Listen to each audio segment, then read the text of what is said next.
Hello everyone, welcome to skill I Q. Skill I Q में आपका स्वागत है। तो बीच में हम अपना जीके का भी ले लेते हैं एक दो पोर्शन, और क्योंकि टाइम का मैनेजमेंट के हिसाब से चलना पड़ता है, तो देखते हैं अपना नेक्स्ट जो है जुड़ता रहता है। ऐसे ही आप प्लेलिस्ट में देखेंगे तो बड़ा अच्छा लगेगा आपको। तो 22nd पॉइंट है वाकाटक राजवंश। बहुत कम सुनने को मिलता है, बहुत कम पढ़ने को मिलता है इस राजवंश के बारे में, ठीक है। और जानने में और क्वेश्चंस बहुत कम देखने को मिलते हैं इस राजवंश से। बट इम्पोर्टेंट मुझे ऐसा लगता है कि कुछ कुछ पॉइंट्स यहाँ पे इम्पोर्टेंट है, कुछ मैंने आपके लिए हाईलाइट कर रखे हैं। आप उनको जनरली एक रीडिंग दे सकते हैं, जिससे माइंड में एक क्लैरिटी आए कि थोड़ा सा कुछ ये भी है ना। हमारे इतिहास में वैसे इम्पोर्टेंस तो है ही, लेकिन फिर भी पढ़ना बहुत ज़रूरी है इसके बारे में भी। हमारा पॉइंट है तो ज़रूर सी बात है, उसके बारे में भी पढ़ना पड़ेगा।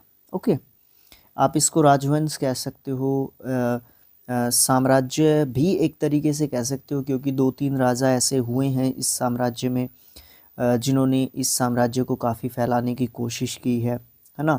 और ये कहा जाता है कि ये सामंत थे, एक तरीके से सामंत थे। किन के सामंत थे? सातवाहन जो शासक थे ना, उनके सामंत जो है इनको बताया जाता है एक तरीके से, वाकाटकों को। और काफ़ी ज़्यादा लंबा चौड़ा तो नहीं था, बट एक तरीके से साम्राज्य आप इसको ज़रूर कह सकते हैं। चलिए इसमें से ही देख लेते हैं। ऐड चीज़ें तब करेंगे जब हम इस बुक को पूरा कंप्लीट कर लेंगे, ठीक है। वाकाटक राजवंश की स्थापना 255 ईस्वी में विंध्य शक्ति नाम के एक व्यक्ति ने की थी, और इसके पूर्वज सातवाहनों के अधीन बरार यानी कि विदर्भ के स्थानीय शासक होते थे। तो यहाँ पे हमें ये चीज़ देखने को मिली है कि ये जो है सातवाहनों के एक तरीके से सामंत होते थे, जो कि कहाँ पे होते थे? बरार यानी कि विदर्भ के आसपास जो है होते थे ये लोग। और विंध्य शक्ति ने जो है वाकाटक राजवंश की स्थापना की थी। ये बहुत कम पूछा जाता है कि कब की थी, बट 255 ईस्वी में की थी। विंध्य शक्ति के बाद उसका पुत्र था एक प्रवरसेन प्रथम। ये प्रवरसेन प्रथम काफ़ी मतलब फेमस हुआ था, और इसको है ना एक तो उपाधि प्राप्त हुई थी सम्राट की, है ना। एक तो सम्राट की उपाधि प्राप्त हुई थी, और एक इसको एक और उपाधि दी गई थी प्रवीर की, ठीक है।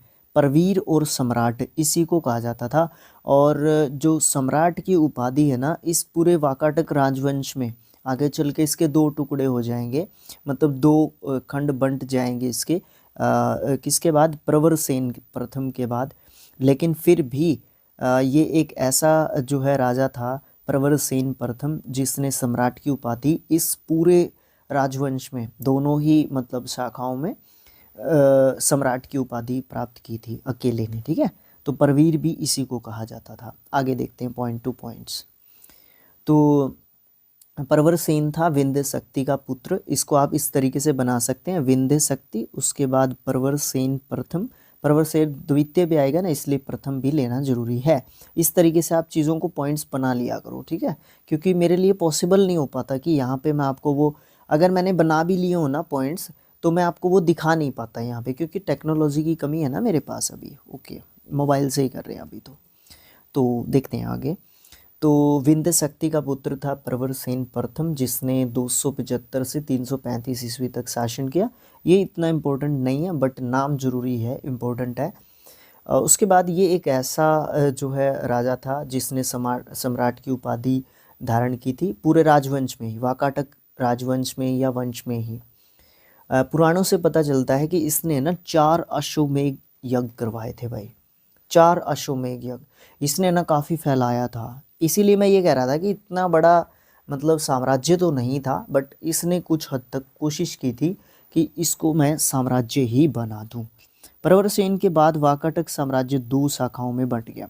ये क्वेश्चन पूछ लिया जाता है कई बार, है ना। वाकाटक साम्राज्य किसके पश्चात या किस राजा के राजवंश के पश्चात या शासन के पश्चात जो है 2 शाखाओं में बंट गया था प्रवरसेन की पश्चात। प्रधान शाखा थी एक, और दूसरी बासीय शाखा थी, जिसको वर्षगुल्म वर्षगुल्म भी कहा जाता है, ठीक है।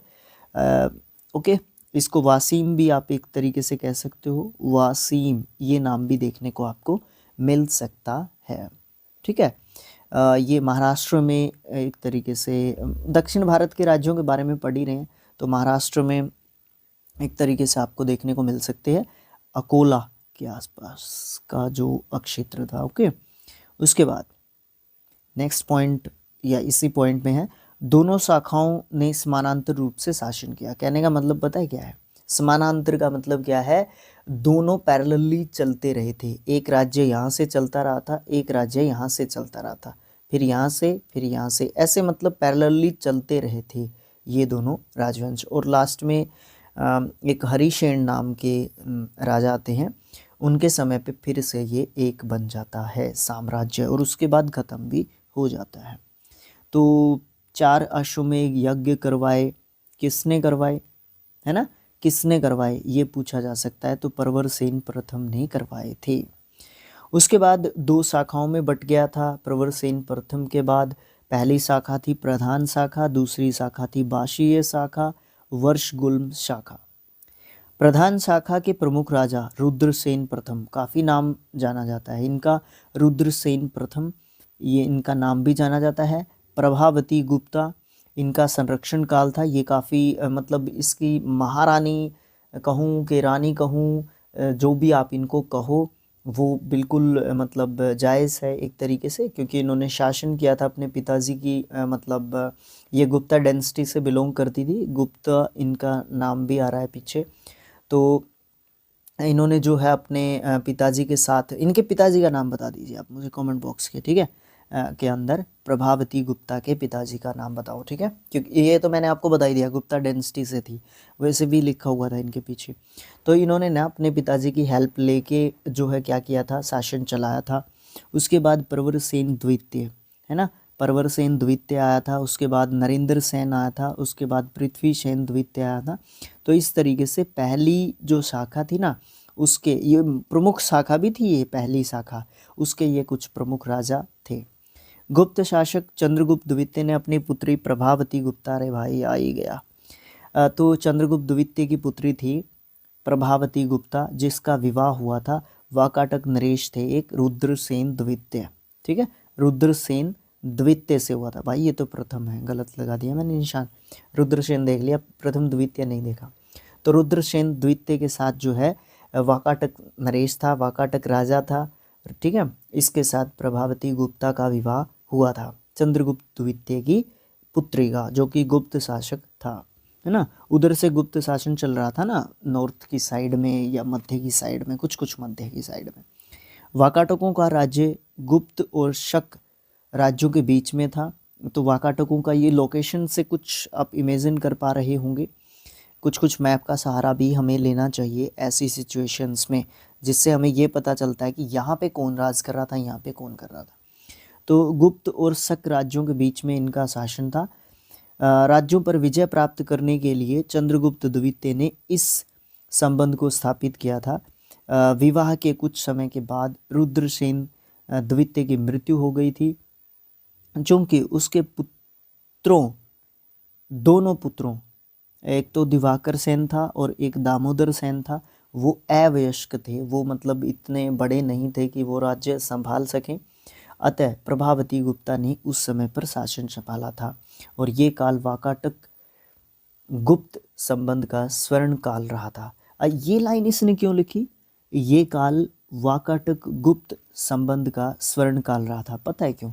क्योंकि वहाँ से जो हमारे चंद्रगुप्त द्वितीय हैं, उन्होंने प्रभावती गुप्ता को काफ़ी सपोर्ट दिया, इसके राज्य को हथियाया नहीं था।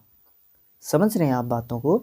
उसके राज्य को हथियाया नहीं था, उसने जो है अपनी बेटी को सपोर्ट दिया था कि बेटी मैं तेरा जो है एक तरीके से हेल्प करूँगा, तू साम्राज्य चला अपना, ठीक है। प्रभावती गुप्ता के संरक्षण काल के बाद उसका कनिष्ठ पुत्र, बड़ा पुत्र दामोदर सेन प्रवरसेन द्वितीय के नाम से गद्दी पर फिर बैठता है।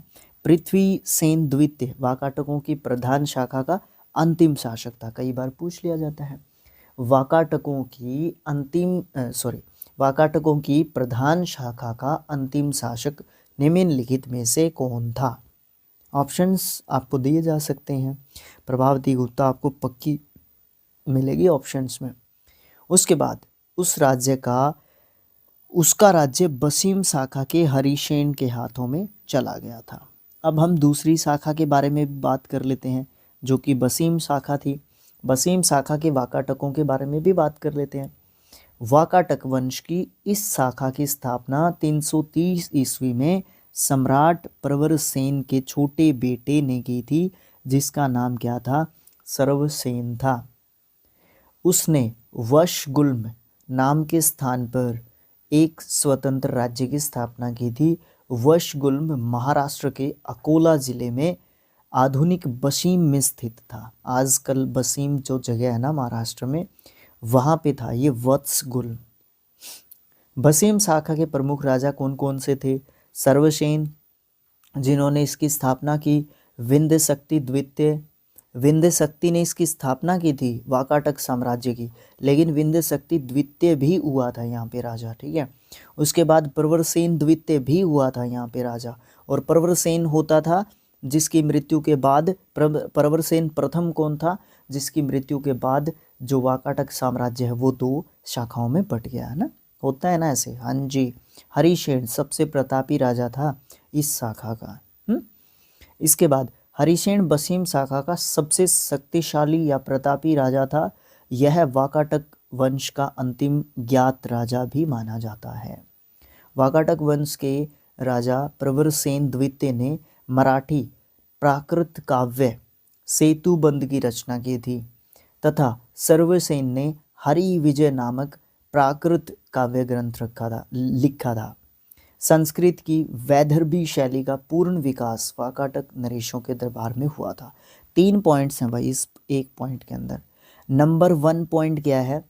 सेतुबंध लिख देता हूँ मैं ताकि याद हो जाएगा। ये सेतुबंध नाम की एक किताब मान लो थी, और ये एक मराठी व्याकरण मान लो आप थी एक तरीके से। इसको किसने लिखा था? इसको प्रवरसेन द्वितीय ने लिखा था। ये कौन से वंश का राजा था? ये वाकाटक वंश का राजा था। एक और वाकाटक वंश का राजा था सर्वसेन, ठीक है। सर्वसेन ने क्या किया था? हरि विजय नाम का एक प्राकृत काव्य ग्रंथ लिखा था। और इसी समय पर, क्योंकि साउथ में भी पढ़ता था एक तरीके से, तो वहाँ पे संस्कृत का काफ़ी बोला चला था, तो वहाँ पे वैदर्भी शैली का, जो कि संस्कृत से संबंधित है वैदर्भी शैली, ठीक है, तो इसका भी पूर्ण विकास हुआ था उस समय पर। किस समय पर? वाकाटक राजवंश के दौरान। उसके बाद कुछ विद्वान मानते हैं कि चंद्रगुप्त द्वितीय के राजकवि थे, जिनका नाम क्या था जिनका नाम कालिदास था। उन्होंने कुछ समय तक प्रवरसेन द्वितीय की राज्यसभा में निवास किया था। उन्होंने वहाँ पर सेतुबंध का संशोधन किया था, ठीक है, और वैदर्भी शैली में अपना काव्य कौन सा लिखा था? मेघदूत लिखा था। मेघदूत किसने लिखा था? कालिदास ने लिखा था। कालिदास कौन थे? राजकवि थे। किसके? गुप्त साम्राज्य के। कौन से जो है राजा के समय पे थे? चंद्रगुप्त द्वितीय के समय पे थे, ठीक है। चंद्रगुप्त द्वितीय की बेटी का नाम क्या था? प्रभावती गुप्ता। होती हैं ऐसी चीज़ें याद। वाकाटक नरेश ब्राह्मण धर्मावलंबी थे। एक तरीके से आप इनको ब्राह्मण जो है कह सकते हो। एक तरीके से क्या थे? ब्राह्मण ये लोग, ठीक है। ये जो है शिव और विष्णु के उपासक थे। शुरुआत में इनके ऊपर शैव धर्म का जो है एक तरीके से प्रभाव देखने को मिलता है। उसके बाद वैष्णव धर्म का भी इनके ऊपर प्रभाव देखने को मिलता है। तो इस तरीके से हम ये कह सकते हैं कि ये जो है दोनों ही धर्मों को मानते थे, एक तरीके से शैव धर्म को भी और वैष्णव धर्म को भी। वाकाटक नरेश थे पृथ्वीसेन द्वितीय। इनके सामंत थे व्याघ्रदेव सामंत थे किसके? पृथ्वीसेन द्वितीय के। इन्होंने नचना के मंदिर का निर्माण करवाया था। नचना के इतना इम्पोर्टेंट तो नहीं है, बट कई बार पूछ भी लिया जाता है, तो इसलिए पढ़ने में कोई बुराई नहीं है। और लास्ट पॉइंट की बात करते हैं हम इसके अजंता के 16वें 18वें नहीं 17वें गुहा